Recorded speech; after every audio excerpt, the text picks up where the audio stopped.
बिस्मिल्लाहिर्रहमानिर्रहीम। अस्सलामु अलैकुम दोस्तों और प्यारे भाइयों, आज हम आयतुल कुर्सी का आपको एक सच्चा वाक़या सुनाते हैं जिसके बाद आप कभी भी आयतुल कुर्सी पढ़ना नहीं छोड़ेंगे। दोस्तों और भाइयों, क्या आप भी आयतुल कुर्सी पढ़ते हैं? अगर पढ़ते हैं तो बहुत ही अच्छी बात है, अगर नहीं पढ़ते तो आपको आयतुल कुर्सी लाजमी पढ़नी चाहिए। आयतुल कुर्सी पढ़ने के बहुत ज़्यादा फ़ज़ाइल भी हैं और इसी तरह आयतुल कुर्सी के बारे में बहुत से वाक़यात भी हैं। इसी तरह आयतुल कुर्सी की वजह से कई बंदों की हिफाजत हुई और अल्लाह ताला ने उन्हें बड़ी बड़ी मुश्किलों से निकाला। इसी तरह आयतुल कुर्सी का एक वाक़या आज हम आपको सुनाते हैं। दोस्तों और प्यारे भाइयों, बसरा शहर के अंदर एक बंदा तिजारत के लिए गया। उसने वहां जाकर अपना कारोबार शुरू किया, जिसकी वजह से उसे वहां घर किराए के लिए चाहिए था। उसने अपने इर्द गिर्द कोई घर तलाश करना शुरू किया, लेकिन उसके आसपास कहीं भी घर उसे ना मिला। उसने किराए पर रहने के लिए कोई घर तलाश करने के लिए बहुत कोशिश की और आखिरकार बहुत कोशिश करने के बाद उसे एक खाली घर नजर आया। तो उसने लोगों से पूछा कि ये खाली घर किसका है, मैं इसे किराए पर लेना चाहता हूँ। तो लोगों ने उस शख्स को कहा कि इसका मालिक इस घर को किराए के लिए नहीं देता।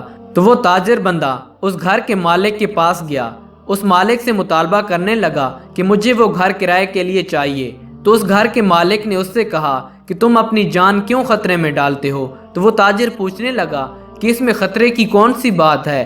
तो मालिक ने उस ताजिर को बताया कि उस घर में एक बहुत बड़ा जिन रहता है, इसी वजह से वो घर कई सालों से बंद पड़ा है और उस घर में हर जगह मकड़ी के जाले भी हैं, इसलिए तुम्हें वो घर नहीं लेना चाहिए। वो ताजिर बहुत नेक इंसान था। उस ताजिर ने मालिक मकान की एक ना सुनी और कहने लगा कि मुझे अल्लाह ताला पर पूरा भरोसा है, लिहाजा तुम मुझे वो घर किराए पर दे दो। तो मालिक मकान ने कहा कि अगर तुम खुद ही रिस्क ले रहे हो तो तुम्हें वो घर मैं किराए पर दे देता हूँ। मकान मालिक ने वो घर उसे किराए पर दे दिया।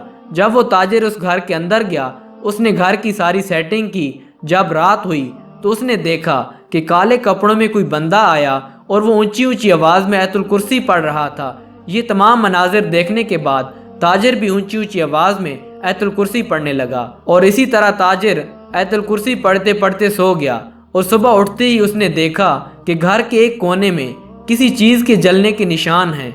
ये देखकर ताजिर बंदा सोचने लगा कि रात को तो ऐसा कुछ ना था। वो ये सोच ही रहा था कि अचानक उसे कहीं से आवाज़ सुनाई दी कि तुमने उस बड़े जिन को जला दिया। तो ताजिर बंदा पूछने लगा कि मैंने इस जिन को कैसे जला दिया? तो आवाज़ आई कि रात को सोने से पहले तुमने आयतुल कुर्सी पढ़ी थी, उसी की बरकत की वजह से ये जिन जल गया है। अल्लाह ताला ने तुम्हारी जान की हिफाजत फरमाई। अगर तुम आयतुल कुर्सी ना पढ़ते तो ये जिन तुम्हें भी जला देता और ये यहाँ पर किसी को भी नहीं रहने देता।